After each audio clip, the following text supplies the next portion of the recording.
Roll call. Garfield? Here. Rhodes? Here. Hunt? Here. Greenwald? Here. Soraya? Here. All right, stand for the pledge, please.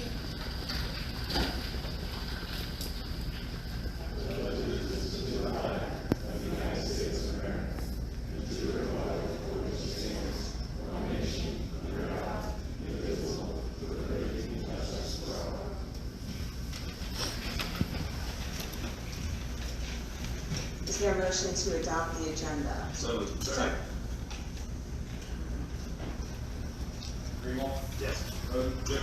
Garfield? Yes. Hunt? Yes. Soraya? Yes. Okay, well, we have some presentations here tonight. Yes, we have several folks signed up for public speech tonight. Board policy allows for individuals to speak for 5 minutes as long as the speech is not frivolous, repetitive, or harassing. We also do have a limit on public speech according to board policy, limited to 20 minutes. So we'll move through the, I think, top to bottom on the sign-in sheet for public speech. So Mr. Tolson has a timer that he'll be able to share. If you share your screen, is that how he does? So if you do start to approach 5 minutes, you'll be able to see so. Did want to share, as you may or may not know, I assume that most of the topics on the public speech are regarding masks. And as you've seen in communications from the school district in our newspaper, Viking Vision, and also on our website with the frequently asked questions, and possibly some communications from buildings, that our approach is that we're following CDC, Ohio Health Department, and also the Stark County Health Department guidelines and regulations. Those currently are recommendation for masks or vaccination and mandatory on bus. And that's what you've seen communicated from North Canton City Schools, and that'll be our approach as of today and moving forward, unless those governing bodies create different mandates. But there's not a mandate in there except for transportation, and we're following their guidelines and recommendations that masks are highly recommended if you're not vaccinated, and that certainly addresses those under 12 years old. Also released and updated on the 5th is a guideline for exposure or close contacts. We'll follow the same procedures we had in the past with the Stark County Health Department. Anybody that's medically diagnosed with a positive COVID case, they would be determined to who would be a close contact to them. That's run through our school nurses, reported to the health department, and then those folks would be contacted by the Stark County Health Department for quarantine. According to the guidelines put out by the health department, this Ohio Department of Health, if you're vaccinated, you will not be quarantined, and if you're wearing a mask, you will not be quarantined. Since we were in person all last year, for those that chose to do so, most of the time we heard concerns from parents from lost instructional time when they were in person but had to be quarantined. In this case, since it's highly recommended to wear a mask, the way to not be quarantined is to wear a mask. So that's a way to do that. So we're leaving it in the family's decision for each student. There's reasons, pros and cons, and that's the approach we're taking, is following the recommendations from the CDC, Ohio Health Department, and also the Stark County Health Department at this time. So we'll begin with. All right, we'll go down the list until we hit the time on it. All right, the first is Finn Wilburn. And we do ask that you state your name and address, please. My name is Finn Wilburn. I'm at 505 Morales Street. If you could stand real close so that we can hear, okay? Is good? That's good, perfect. Lovely. Good evening. My name is Finn Wilburn. I am 14 years old and I will be a freshman in Hoover this year. I'm here tonight to ask you to do the simplest right thing and require that all students wear masks in school this year. I know the people who are against masks are loud. You may be under the impression that parents and students do not want to wear masks, but obviously that is not the case. I am vaccinated, and it is not my pride and joy to wear a mask. So you may be wondering why I care. Students sacrificed a lot in the last 18 months of this pandemic. I do not want to see us get this far only to find ourselves back where we started, shutting down schools. I'm a part of this community, and I believe we have a duty to protect the roughly 2,000 kids in the school district who are under 12 and cannot get vaccinated, as well as all of the children outside this district.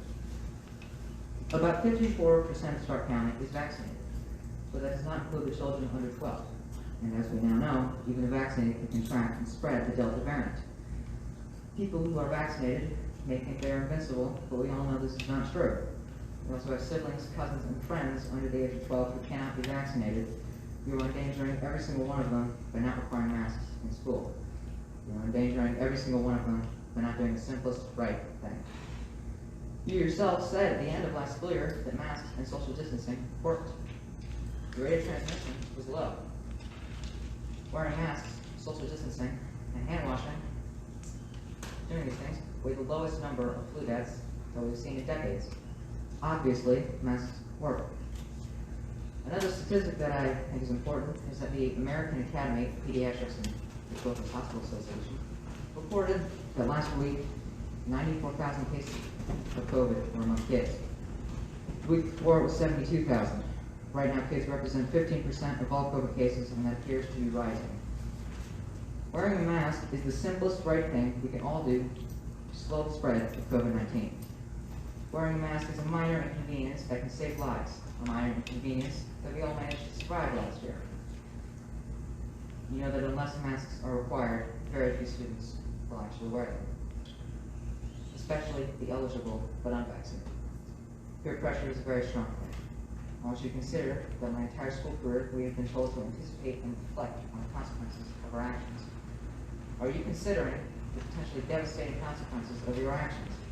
Requiring masks is the simplest right thing that will help us avoid shutdowns and prevent an illness that has the potential for long-term consequences and even death. So, will you be able to sleep well at night knowing that the decisions you make here today can permanently affect the thousands of kids in your care? Require masks this year. Thank you for your time.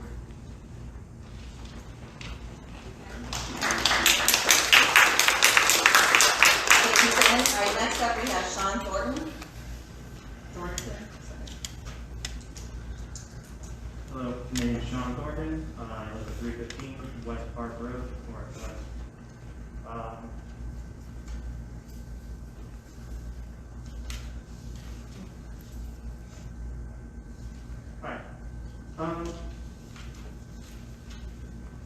The discourse about vaccinated versus unvaccinated right now, children under 12 can't be vaccinated, and we all know that.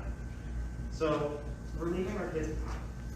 We're leaving our younger kids behind when we say that we're going to leave it up to individuals and families to allow masking. And that is something that we simply can't do. The Delta variant is changing the entire situation. Last year we required masks, and about 25% of families, according to the school, made a sacrifice and kept our children virtual, myself included. That let the school have more space for social distancing. It gave them fewer noses to spread COVID.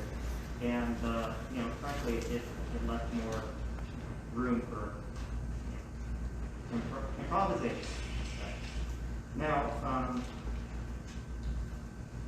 we've known since last year that kids can spread COVID about as well as adults can.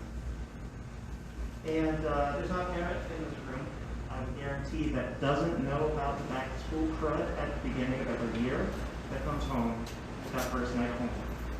So what we're seeing now is the CDC and the American Academy of Pediatrics saying that COVID, the Delta variant, is as contagious as chickenpox. That's a pretty dangerous change. The University of Pittsburgh Medical Center study of Ohio in 2020 found a link between schools that reopened in-person learning and increased COVID deaths and cases in those districts compared to districts that remain all virtual. None of us want to keep these schools closed. The American Academy of Pediatrics doesn't want to keep schools closed. We want our kids to come back to school. We want to do it safely. The CDC wants to do it safely. The AAP wants to do it safely, and they recommend universal masks. Masks aren't a perfect solution, obviously, but if we can stop one elementary school kids from going on a ventilator, or we can stop one middle schooler from spreading a disease to an immunocompromised grandparent who can't be vaccinated, or we can stop one high schooler from dying, it will have all been worth it. It is better safe than sorry. A quarter of parents made a sacrifice last year to keep our kids at home and learn virtually. Please, we're asking the same of you and our fellow parents. Please, make the simple choice. Help us save lives, mandate masks.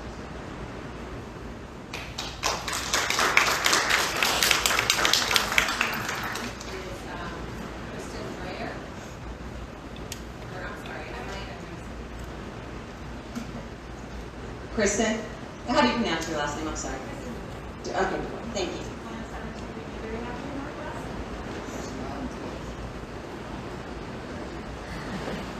So, as a parent to two children who will be attending Greentown Intermediate School this year, as well as someone who will do doctoral degree in public health and have serious concerns about your approach this year, you stated that you're following the recommendations that are passed down from the Ohio Department of Health, but I have 4 points to suggest that following the recommendations is not a strong enough approach for this district. Number one, COVID-19 rates, hospitalizations, and ICU admissions are increasing rapidly. Several metrics that are concerning stand out to me. Number one, we have substantial transmission in our county, 80% increase in hospital admissions in the past 7 days. And most notably, in the past 7 days, we have hit the highest number of pediatric hospital admissions through the entire pandemic. This is the worst situation we have been in for children in terms of COVID-19 through the entire pandemic, and yet our approach is to allow parents to make a decision that can impact every child. Number two, the majority of our students are not vaccinated.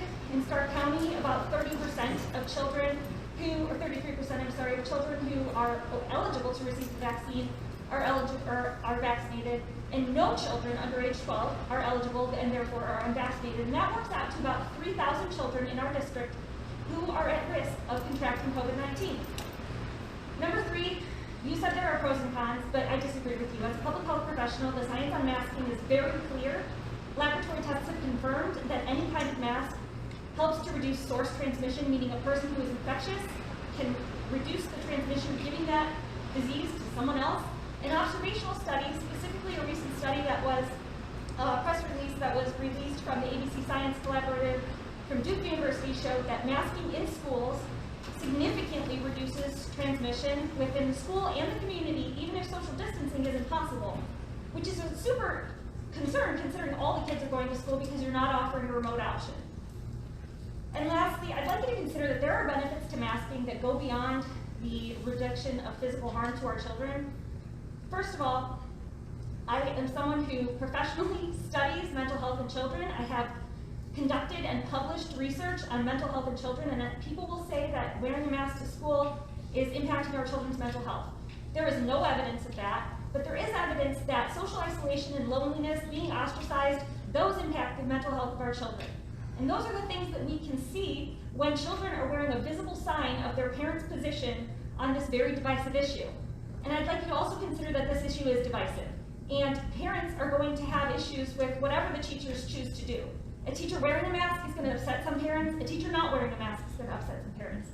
And you are sending our teachers with no administrative support into the unknown this year. It's very simple. The district can mandate masks. We can mandate masks until children can get vaccinated, which should be this winter. And at that point, it becomes a personal choice that doesn't have public consequences. But right now, the personal choice to not wear a mask has consequences to everyone, including the school, the teachers, the children, the community at large. So I'm asking you to please vote to mandate masks in our district this year, at least for the beginning of the school year. Thank you.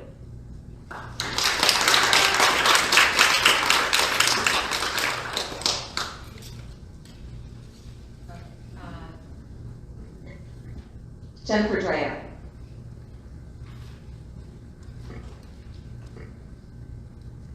Good evening, can you hear me okay? I'm here today in support of a district-wide mask mandate for the 2021-2022 school year. I do not enjoy public speaking. I do not enjoy wearing masks. In fact, I recycled this from Christmas because I was hoping not to have to buy more of them. But I believe this is an important request, that is so simple to implement. Something else that's very simple to implement and is widely used in our schools right now is the 6 pillars of character. Trustworthiness, respect, responsibility, fairness, caring, citizenship. Our kids receive monthly lessons. I have 2 children in the district, both sons, one at Greentown, 4th grade, one in first grade at Northwood. They get monthly lessons. Sometimes they'll wear a shirt in the color of these pillars. It's simple, it's easy, and it promotes caring for other people. I imagine it means taking turns on the coveted tire swing at recess, something I hear about almost every day from my Greentowner. Helping a fellow student solve a math problem, walking quietly in the hallway to not disturb other classes, and so on. The common thread of all these traits is having an interest in others and not just yourself. In the context of the pandemic, wearing a mask shows character because it prevents you from infecting others. This is a perfect opportunity to show respect and care for your classmates and for other families in our district. To be a good citizen. Fairness means treating everyone equally, and in lieu of the vaccine that not everyone has equal access to right now, including both of my children, which by the way is the best defense against the virus, I believe it is your responsibility as district leaders to trust the experts at the American Academy of Pediatrics and Canton Children's Hospital more locally, who recommend the next best defense after the vaccine. They recommend universal use of face masks by teachers, staff, and students at the school. I know guidelines and protocols are subject to change. What's concerning to me as of now, that based on the initial communications I received as a parent, is that I've inferred those protocols will only change if our kids get sick enough. Or maybe not. We still don't know if there's going to be a district-wide dashboard, or if schools will close based on high case counts. There's so many unknowns. There were so many written explanations last year. We haven't seen those this year, so there's so much we don't know. But here's what we do know. Pediatric case counts are rising in Ohio. I just checked the dashboard after they updated it at 2 o'clock today for the state.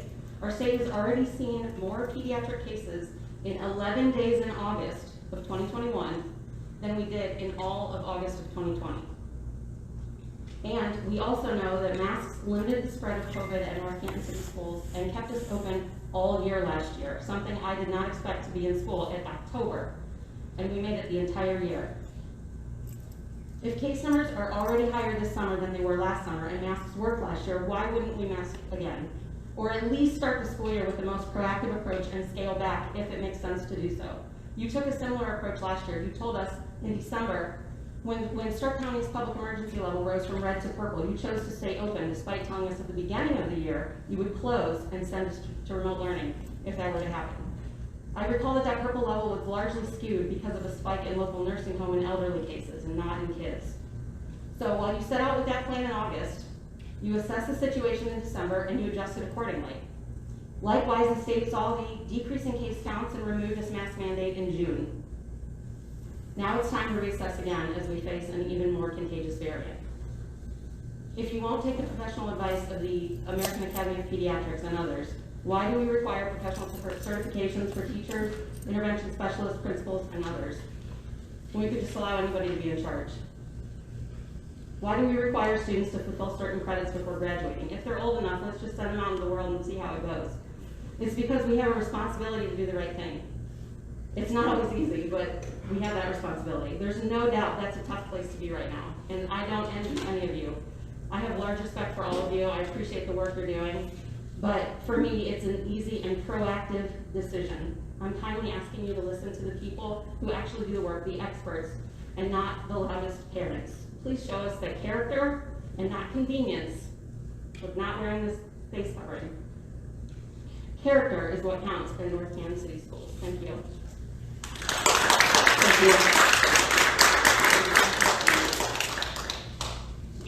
Yeah, 6 months. I'll wrap up with a couple of comments of things that I wanted to share. It is a situation that will be considered every day, and we'll continue to monitor it as we have for 18 months. We do have a standing meeting Thursday mornings at 9 with our Stark County Health Department Commissioner and Stark County Superintendent. So we have straight from the horse's mouth information and guidelines and directions We also stay closely in touch with the Ohio Department of Health. Those are the governing bodies for us, and that's who will follow the recommendations and requirements from.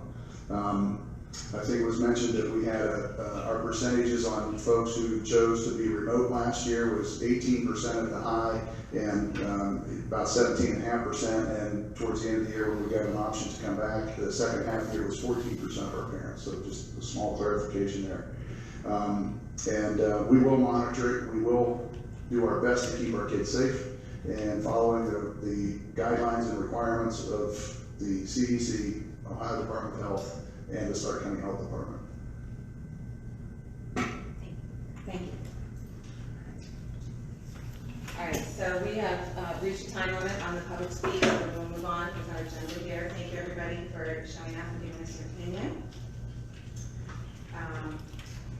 Let's see, where are we? Mr. Tolson. Approval of minutes. It's recommended that the minutes of the July 14, 2021 board meeting be approved. Second? Roden? Yes. Troya? Yes. Zarko? Yes. Hunt? Yes. Greenwald? Yes. Finance. 3 items. First, finance reports. It's recommended that the treasurer's financial reports for July 2021 be approved as submitted. Second, depository agreements. It's recommended that the depository agreements for the period of August 22nd, 21 through August 21st of 26 for interim and active funds from the following financial institutions applied in accordance with the Ohio Revised Code be approved as listed. And item 3 is our delegates for the annual business meeting, capital conference, which we need to choose for the board. We'd like to fill those positions. Jessica? I nominate Jessica. Yes. Okay? How about it? And we also need an alternate. I can be an alternate, and not an Okay, so it's recommended that Troya be appointed delegate, maybe Zarko be appointed alternate to the North Canton Board of Education at the Ohio School Board Association's annual business meeting. Is there a motion to approve the recommended actions from Mr. Tolson? So moved. Second. Hunt? Yes. Greenwald? Yes. Zarko? Yes. Roden? Yes. Troya? Yes.